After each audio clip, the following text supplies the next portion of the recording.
Hey guys, tonight we're taking a journey back in time, all the way to ancient Rome. Close your eyes for a moment if you like, and picture yourself there, stepping off a creaky cart onto the cobblestone streets.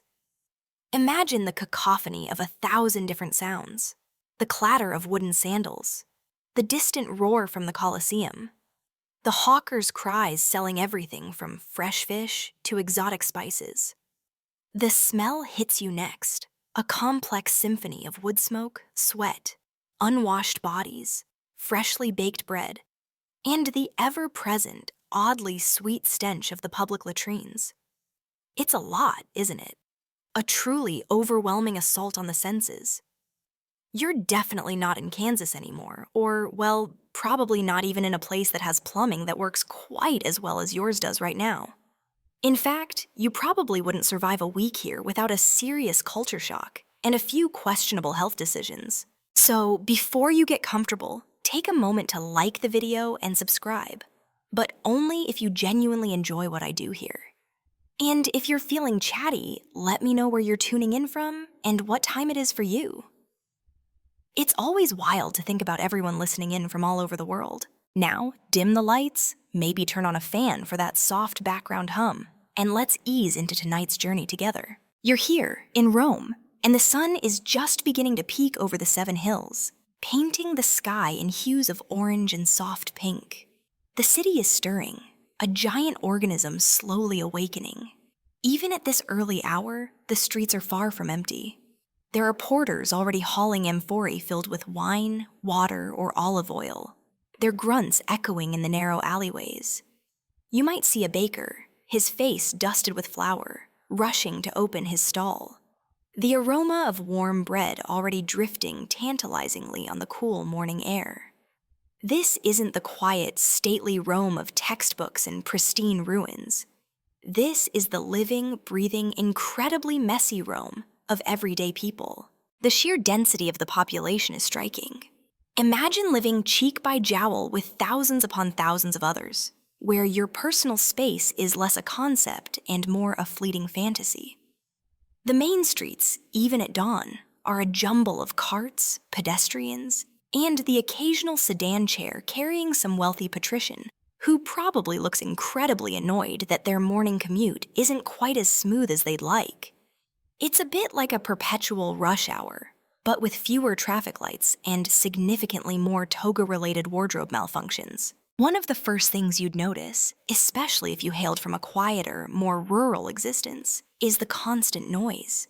Not just the human chatter, but the endless clatter of hooves on cobblestones, the shouts of street vendors, the distant hammering of construction, and the surprisingly loud bleating of sheep being driven through the city streets for market. It's a sensory overload that, after a few days, you'd probably just learn to tune out, a permanent hum beneath the surface of your consciousness.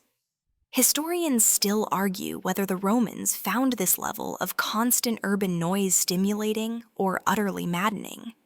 Probably a bit of both, depending on the day and how much sleep they managed to get. You might be walking along, trying not to trip over a stray dog or a pile of discarded refuse, and suddenly find yourself face to face with a public fountain. These weren't just decorative, they were the lifeblood of the city, providing fresh water to everyone. You'd see people filling jars, washing their faces, and perhaps even sharing a quick morning gossip with their neighbors. It's a reminder that, for all the grandeur, life was incredibly practical and communal. Forget your filtered water bottles. Here, you're sharing a communal spout with literally everyone. And yes, sometimes that water might have traveled through lead pipes, which is a quirky tidbit that probably wouldn't have kept you awake at night then, but might give you pause now. The sheer scale of Rome at its peak is a mainstream historical fact that's hard to truly grasp. It was a city of over 1 million people, a sprawling metropolis unlike anything the world had ever seen before. To put that in perspective, London wouldn't reach a population of 1 million until the early 19th century.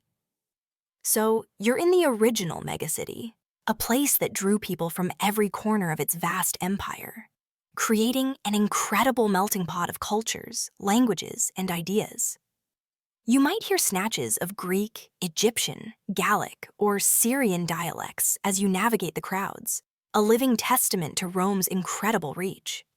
It's a bit like walking through a really old, very dusty, but incredibly vibrant international airport, where everyone has a story and a purpose, and you're just trying not to get lost on your way to baggage claim. As the morning sun climbs higher, you start to notice the particular rhythms of Roman life, especially when it comes to getting ready for the day. For most Romans, especially the elite, the morning was a surprisingly elaborate affair, far more involved than simply rolling out of bed and grabbing a coffee. You wouldn't find them stumbling around in pajamas, that's for sure.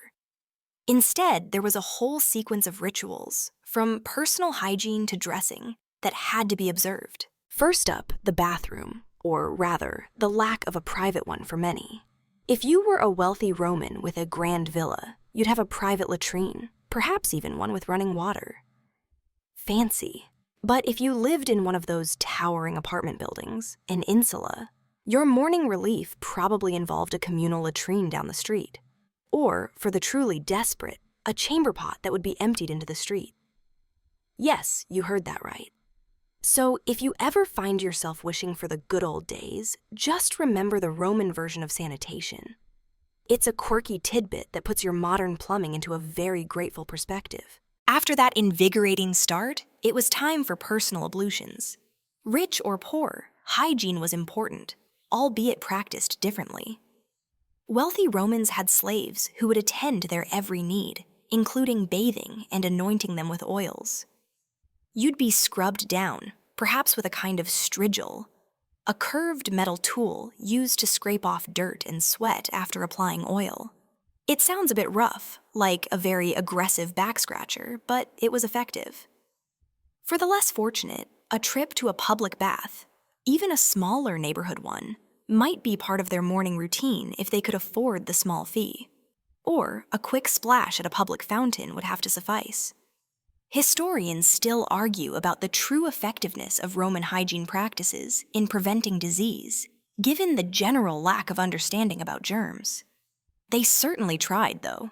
Then came the dressing. For men, it was often about the toga, that iconic, incredibly impractical garment that probably required a slave or two just to drape it correctly. Imagine trying to get your coffee while wrestling with yards of wool fabric. It wasn't just clothing, it was a symbol of Roman citizenship and social status. Only free Roman male citizens could wear it. Everyone else, including women and slaves, wore a simpler tunic. For women, especially wealthy ones, dressing was an even more elaborate process, involving multiple layers of tunics, stolas, and pallas, along with intricate hairstyles that could take hours to construct. You'd have a kosmete, a slave specializing in cosmetics and hair, carefully arranging your curls or braiding your hair, sometimes adding extensions or false hair pieces. Think of it as ancient Roman glamour, but with more olive oil and fewer hairsprays. For the ordinary Roman, getting dressed was simpler. A basic tunic for men, often knee-length, and a longer one for women. Footwear was typically sandals or simple boots, designed for walking miles on those unforgiving cobblestones. Imagine trying to navigate a Roman street in high heels. You'd probably break an ankle within 5 minutes. Practicality often trumped fashion for the masses, which honestly sounds pretty sensible. As you navigate this ancient morning, you might also notice the sheer amount of chatter and activity in the homes, even for those without a vast retinue of slaves. Families were large, and even preparing a simple breakfast would have been a collective effort. The sounds of clattering pottery, hushed commands to slaves, and the general hum of a waking household would have filled the air. It's a mainstream historical fact that Roman households, especially those of the elite, were incredibly busy places, buzzing with activity from dawn until dusk. It's a stark contrast to our often quiet, isolated morning routines, isn't it? You're never really alone in ancient Rome. With the morning rituals complete, your stomach is likely rumbling.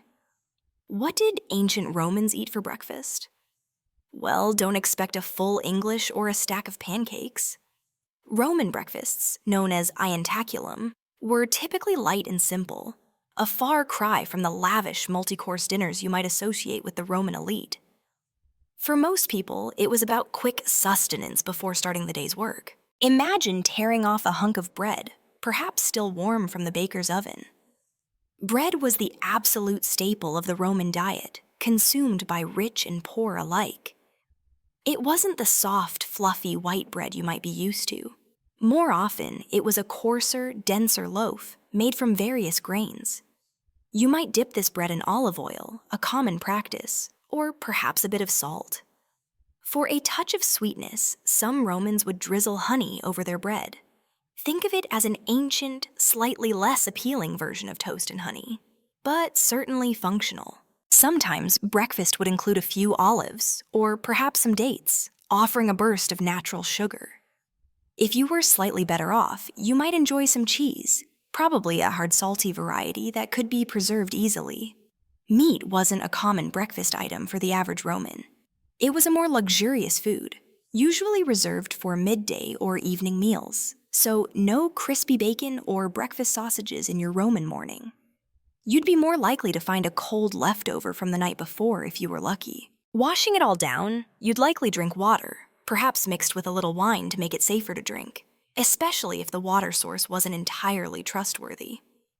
Yes, even in the mornings, diluted wine was a common beverage. It's a quirky tidbit, but water purification wasn't exactly advanced. So adding a little alcohol helped kill off some of the nasties. For the very poor, breakfast might be nothing more than a piece of bread and water, fueling them for a day of hard labor. The idea of breakfast being a big meal is largely a modern invention. For Romans, it was more of a bridge to the main meal of the day, which was usually eaten at midday. Historians still argue about the exact timing and composition of these early meals across different social classes, but the consensus is that ientaculum was generally a no-frills affair. You weren't lingering over your breakfast. You were preparing for the demands of the day ahead. Compare that to how quickly you might grab a coffee and a pastry on your way to work today. The sentiment is similar, a quick bite to get you going, but the ingredients are vastly different. You'd probably miss your cereal, wouldn't you? Imagine trying to explain Frosted Flakes to a Roman. They'd probably think it was some kind of strange, sweet bird feed. This focus on simple, readily available foods reflects the practical, no-nonsense approach to daily life for most Romans. Food was fuel, first and foremost, and pleasure came later in the day, if at all. You'd also notice that there wasn't a distinct breakfast food industry like we have today. No Roman equivalent of breakfast cereals, toaster pastries, or even pre-packaged granola bars. Everything was fresh, local, and prepared from basic ingredients. It was a simpler, perhaps healthier, but definitely less convenient way to start your day. And while the smells from the bakeries would have been enticing, the actual breakfast on your plate would have been decidedly humble. Breakfast finished, you now find yourself drawn towards the true beating heart of the city, the Forum. This wasn't just a fancy plaza.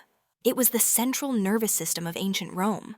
A sprawling expanse where politics, business, justice, and social life all converged in a dizzying, glorious chaos.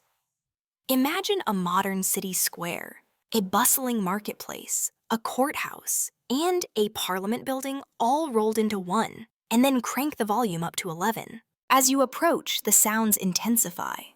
The murmur of hundreds, perhaps thousands of voices rises to a roar. You hear the passionate cries of orators on the rostra, trying to sway the public with their fiery speeches. It's like a political rally, a street theater performance, and a very loud town hall meeting all at once. You might not understand every word of Latin, but the passion in the gestures would be universally clear. Historians still debate the true level of direct public participation in Roman politics. But the Forum was undeniably a place where the powerful showcased themselves and tried to win favor. Merchants are everywhere, their stalls overflowing with goods from every corner of the empire. You might see shimmering silks from the east, pungent spices from Arabia, fine pottery from Gaul, and crates of fresh produce from the surrounding countryside. Imagine the smells, a heady mix of exotic perfumes, ripe fruits, fish, and the ever-present aroma of dust and humanity. It's a bit like a really, really old, very grand version of your local farmer's market, crossed with a bustling antique fair. You could spend hours just wandering, taking in the sights and sounds. Lawyers and their clients huddle in the porticos of the basilicas, discussing cases. Imagine trying to have a serious legal conversation amidst all this hubbub. It's a testament to their focus, or perhaps just their sheer volume. You might catch snippets of arguments, pleas, or the crisp pronouncements of legal rulings. The justice system was very public, very visible, and often very loud. It's a mainstream historical fact that the Roman legal system, with its complex laws and skilled orators, was highly sophisticated for its time and influenced legal systems for centuries to come. Amidst the throngs, you'd spot senators in their dignified togas, perhaps heading to the Senate House, looking very important as they navigate the crowds. Slaves weave through the masses, carrying messages or supplies. Children dart between legs, playing games that haven't changed much in millennia. You might even see a philosopher holding court, surrounded by a small group of students, debating the nature of the universe or the best way to achieve happiness. It's a quirky tidbit, but some philosophers would simply set up shop in a busy corner of the forum and start lecturing, hoping to attract an audience.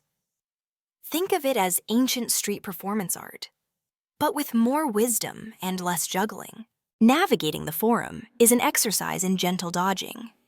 You're constantly stepping aside for a speeding litter or avoiding a vendor's extended arm offering you a sample of dates. The ground beneath your feet is worn smooth by centuries of footsteps, a tangible connection to the millions who walked here before you. It's incredibly easy to get lost in the sheer scale and energy of it all. A dizzying whirlwind of activity that never truly stops until night falls. Remember that feeling of stepping off the cart into the chaotic streets? The forum multiplies that sensation tenfold. You're truly at the center of the world here, or at least, the Roman world. Having experienced the vibrant chaos of the forum, your day in ancient Rome would likely diverge significantly based on your social standing. If you were a wealthy Roman, your work might involve supervising your estates, managing your businesses, or attending to political duties, perhaps even enjoying a morning read in your private library. Your day was often a blend of leisure and gentle administration. But for the vast majority of Romans, the day meant actual physical labor. Imagine yourself as an artisan, perhaps a potter shaping clay into elegant amphorae, or a shoemaker painstakingly crafting sandals. You'd be working in a small, often open-fronted shop, the sounds of your craft blending with the street noise. The rhythm of your work would be steady, repetitive, and demanding, but with a sense of purpose. It's a mainstream historical fact that specialized craftsmanship was highly valued in Roman society, with guilds and associations for nearly every trade. You might even chat with passers-by, conducting business right there on the street. It's a bit like a modern open-air market, but with significantly more dust and fewer health and safety regulations. If you were a laborer, your day might be spent hauling goods from the docks, working on a construction site, or tilling fields outside the city walls. This was grueling, back-breaking work, often under the relentless Roman sun. Imagine lifting heavy stones all day, or pushing a heavily laden cart through crowded streets. Your muscles would ache and your hands would be calloused, but the work was essential to keeping the city fed and functioning. Remember that incessant noise we talked about? It would be your constant companion, whether it was the clang of hammers or the creak of wagons. But not all work was manual. For the educated, there were roles as scribes, teachers, or civil servants, managing the vast bureaucracy of the empire. These individuals might spend their days in public buildings, meticulously copying documents, teaching rhetoric to young Romans, or keeping detailed records. It was a quieter, more intellectual pursuit, but still demanding, requiring long hours and careful attention to detail. Think of it as the original desk job, but with a quill pen instead of a keyboard. When it came to leisure, Romans knew how to unwind. For the wealthy, this might involve visiting their country villas, attending banquets, or even sponsoring theatrical performances. For the common people, entertainment was more communal. You might find yourself gathering in a papina, a simple bar or tavern, for a cheap meal and some gossip, perhaps even playing a game of dice. These were often lively, smoky places, filled with laughter and arguments. It's a quirky tidbit that dice games were incredibly popular, and you could often hear the clatter of bone or ivory dice echoing from these establishments. Another popular pastime was attending public spectacles. We'll delve deeper into this later, but even on a typical day, you might catch a glimpse of posters advertising chariot races or gladiator contests. These events were a major draw, offering a thrilling escape from the daily grind. Imagine the anticipation building up to a big race, the gossip about the best charioteers, the roar of the crowd. It was the ultimate form of escapism, and a unifying force for Romans of all social strata. Historians still argue whether the primary purpose of these games was to entertain, to distract the populace from political issues, or to reinforce Roman military values. Probably a blend of all three, wouldn't you say? Your typical workday in ancient Rome was long and often arduous, but there were always moments of leisure and connection, reminding you that even in this ancient world, people sought joy and distraction, just like you do. All that work, whether it's shaping clay or arguing a legal case, is bound to make you hungry again. And in ancient Rome, food was far more than just sustenance. It was a cultural experience, a social glue, and sometimes a dazzling display of wealth. Forget your neatly portioned meals. Roman cuisine, particularly for those who could afford it, was about abundance and unusual combinations. For the wealthy, the main meal of the day, cena, typically began in the late afternoon.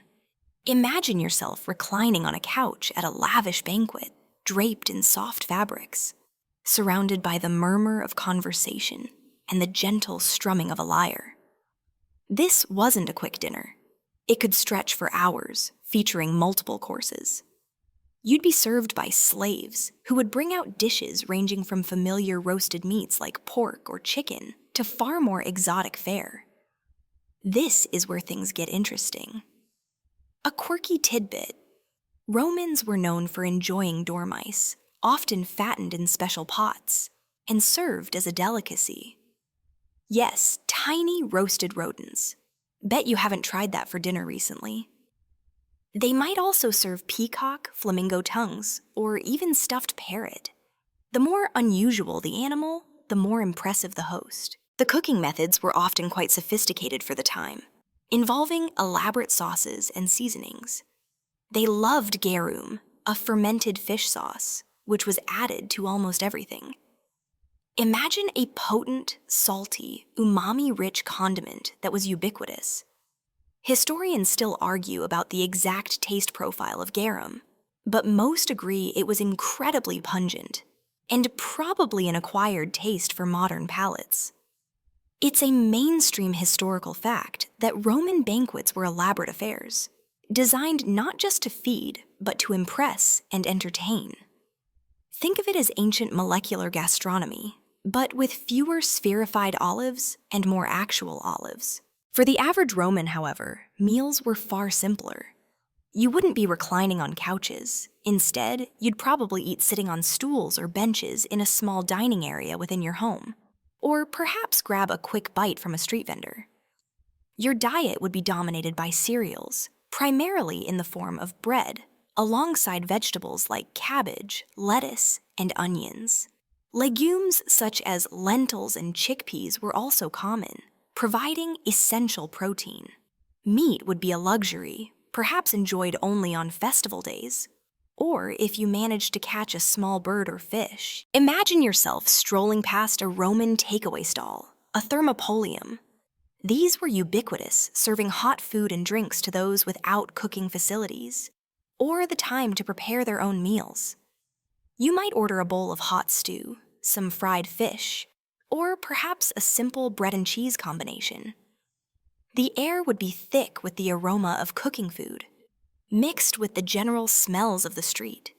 It's a bit like a Roman version of a fast food joint, but with healthier, less processed options. Drinking was also an integral part of Roman meals.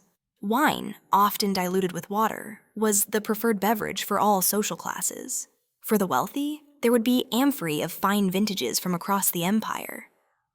For the poor, a cheaper, coarser wine would suffice.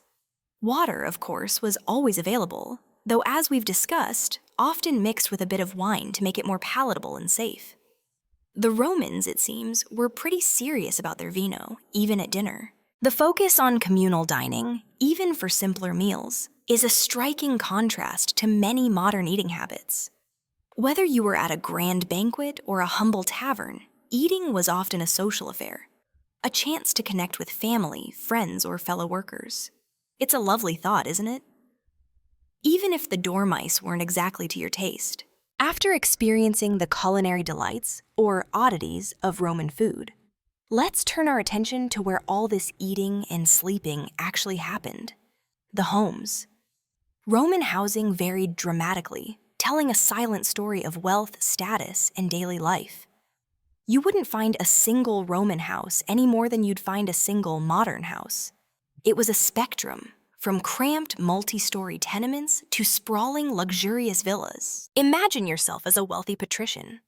You'd reside in a magnificent domus, a single-family house designed around an open central courtyard called an atrium.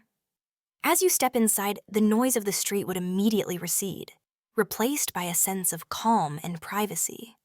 The atrium would often have an impluvium, a shallow basin collecting rainwater, reflecting the sky above.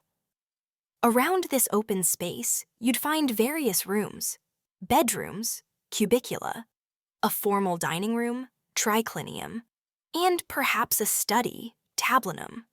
The walls would be adorned with vibrant frescoes, depicting scenes from mythology, daily life, or intricate geometric patterns. The floors might be mosaic, shimmering with tiny tesserae. It's a mainstream historical fact that these domus were designed to impress, showcasing the owner's wealth and refined taste. Think of it as an ancient Roman mansion, complete with its own private art gallery and rainwater collection system. Beyond the main atrium, a wealthier domus might also feature a peristyle garden, an even larger open courtyard surrounded by columns, filled with lush plants, statues, and sometimes even fountains. Imagine the gentle splash of water, the scent of blooming flowers, and the quiet rustle of leaves. A true oasis in the bustling city. It was a place for quiet contemplation or leisurely strolls. It's a quirky tidbit, but some peristyle gardens even had elaborate water features and miniature grottos, creating a truly fantastical environment. You could easily get lost in the sheer beauty and tranquility, a world away from the chaotic forum we explored earlier. Now, shift your perspective. For the vast majority of Romans, life was lived in insulae, multi-story apartment blocks that crammed thousands of people into relatively small spaces. Imagine climbing several flights of narrow, creaking stairs in a dimly lit building, the air thick with the smell of cooking, human bodies, and perhaps a faint hint of sewage. These insulae could be up to 5 or 6 stories high, often constructed quickly and cheaply, making them prone to collapse, and, horrifyingly, fire. Historians still argue about the exact height restrictions enforced on insulae, and how strictly they were followed, but it's clear they towered over the streets. Your apartment in an insula would likely be a single room, or perhaps 2, with minimal furniture: a bed, a small table, a few chests for storage. There would be no private kitchen or bathroom. Cooking would be done on a portable brazier, increasing the risk of fire and hygiene, as we've discussed, would involve communal facilities or chamber pots. Imagine the sheer lack of privacy, the constant proximity to your neighbors, the sounds filtering through thin walls. It's a bit like living in a very crowded, very old dormitory, where everyone knows everyone's business, whether you want them to or not. The stark contrast between the spacious domus and the cramped insulae truly highlights the social stratification of Roman society. While the wealthy enjoyed light air and privacy, the poor endured crowded, often unhealthy conditions. Yet, even in the insulae, people built lives, raised families, and formed communities. Remember the sensory overload of the city? It continued right into your home, a constant reminder of the vibrant, sometimes overwhelming pulse of Rome. Whether you emerged from a sprawling domus or a bustling insula, one daily ritual often beckoned to nearly every Roman, regardless of social status: a visit to the public baths. These weren't just places to get clean, they were grand social hubs, health clubs, and entertainment centers, all rolled into one magnificent, steamy package. Imagine your local gym, spa, and community center, all open to the public for a tiny fee, or sometimes even for free. As you approach the baths, the sheer scale of them would impress you. Think towering arches, vast open courtyards, and the murmur of hundreds of voices echoing through the air. These were monumental structures, often adorned with statues, intricate mosaics, and lush gardens. It's a mainstream historical fact that the Roman baths were an engineering marvel, supplied by vast aqueduct systems that brought fresh water from miles away. You'd likely pay a small coin, perhaps a quadrans, to enter, a fee so low that even the poorest Roman could afford it. Once inside, the process was an art form. You'd typically start in the apoditerium, the changing room, where you'd strip down and perhaps entrust your clothes to an attendant, hoping they wouldn't vanish during your soak. Then, perhaps a session in the palestra, an outdoor exercise yard. Imagine flexing your muscles alongside fellow Romans, perhaps wrestling, playing ball games, or simply stretching. It's a bit like a very public, ancient Roman gym class, but with more toga-wearing onlookers. Next, you'd move into the tepidarium, a warm room designed to prepare your body for the heat. This was often a social space where you'd relax, chat with friends, and perhaps catch up on the latest gossip. Think of it as a warm-up lounge, slowly easing you into the full thermal experience. From there, you'd progress to the caldarium, the hot room. Imagine the steam rising, the air thick and heavy, designed to make you sweat profusely. Here, you might apply olive oil to your skin, then use a strigil, remember that curved metal scraper from your morning routine, to scrape off sweat, oil, and dirt. It sounds odd, but it was incredibly effective. A quirky tidbit: the Romans would sometimes collect the scraped-off gunk, or globuli, to be sold as cosmetics to wealthy women, believing it had special properties. Don't worry, you don't have to try that. After the intense heat, the next stop was the frigidarium, the cold plunge pool. Imagine the shock as you step into the bracing cold water, instantly constricting your pores and revitalizing your senses. It's a bit like an ancient ice bath, designed to invigorate and complete the cleaning process. You'd feel incredibly refreshed afterward, perhaps even a little tingly. Beyond just bathing, the baths offered a plethora of other activities. You might find libraries, massage rooms, snack bars, and even barbers. It was a place for business meetings, philosophical discussions, and simply whiling away the hours. Historians still argue about the true extent of the social mixing that occurred in the baths, whether different social classes truly interacted freely, or if unspoken rules of etiquette kept them somewhat separate. But undoubtedly, it was a melting pot of Roman society. Remember the constant activity of the forum? The baths offered a more relaxed, yet equally vibrant form of communal life. You were never alone, but the atmosphere was one of shared relaxation and camaraderie.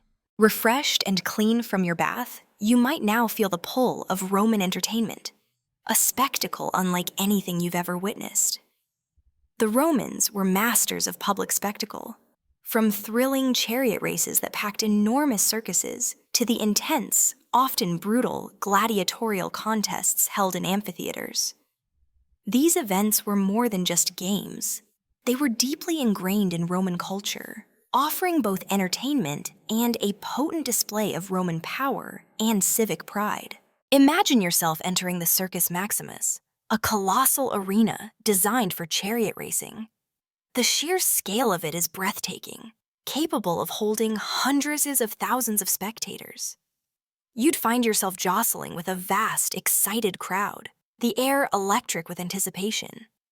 The stands would be a vibrant mosaic of colors from the different faction supporters, the reds, whites, blues, and greens, each cheering wildly for their favorite charioteers. It's a mainstream historical fact that chariot racing was Rome's most popular sport, attracting fans from all social classes. Think of it as the Super Bowl, Formula One, and the World Cup all rolled into one, with significantly more dust and a higher chance of spectacular crashes. Then the race begins. 4-horse chariots thunder around the track, their drivers leaning precariously, whips cracking, the roar of the crowd almost deafening. You'd feel the ground vibrate beneath your feet as they thunder past, a whirlwind of speed, danger, and skill. The crashes were frequent and often horrifying, adding to the morbid thrill for many spectators. It's a quirky tidbit that successful charioteers could become incredibly wealthy and famous, akin to modern-day rock stars, with fan clubs and even their own brand merchandise, though probably not t-shirts.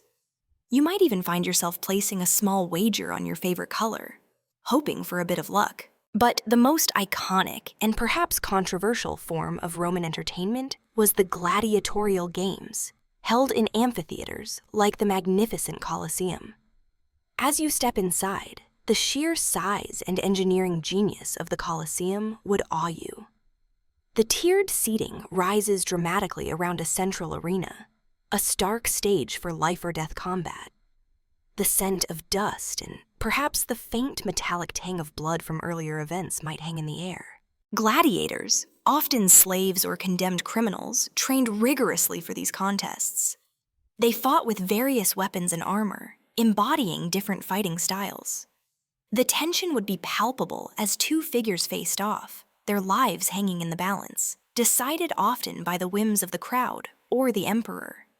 Historians still argue intensely about the morality and social function of gladiatorial combat, whether it truly numbed the Roman populace to violence, or if it served as a means of social cohesion and a dramatic display of Roman virtue and power. It's certainly a far cry from your typical Saturday night movie. Beyond the main events, the intermissions might feature wild animal hunts, venationes, where exotic beasts were brought from across the empire to fight each other or be hunted by skilled handlers. Imagine lions, bears, even elephants in the arena, a truly astonishing and terrifying display of imperial might and control over nature. It highlights the Roman fascination with spectacle and their desire to bring the wonders and dangers of their vast empire directly to the heart of the city. While these events could be brutal, for many Romans, they were simply thrilling, a crucial part of their urban experience, offering a shared sense of excitement and communal identity. You'd leave feeling exhilarated, perhaps a little shocked, but certainly not bored. After the thrilling roar of the chariot races and the solemn, visceral drama of the gladiatorial games, your thoughts might turn to the very bedrock of Roman society, the family. For the Romans, family, or familia, was a central pillar of life, a complex web of relationships, duties, and hierarchies that shaped an individual's existence from birth to death. It wasn't always the cozy, egalitarian unit we often picture today. It was a powerful, patriarchal structure. At the head of the Roman family stood the paterfamilias, the eldest male, who wielded immense legal authority over all members of his household, including his wife, children, no matter their age, and even his slaves. This power, known as patria potestas, meant he could make decisions concerning their lives, marriages, and property. It's a mainstream historical fact that this patriarchal system was fundamental to Roman law and social order. Imagine having a father figure who, even when you're a grown adult, still holds absolute sway over your every move.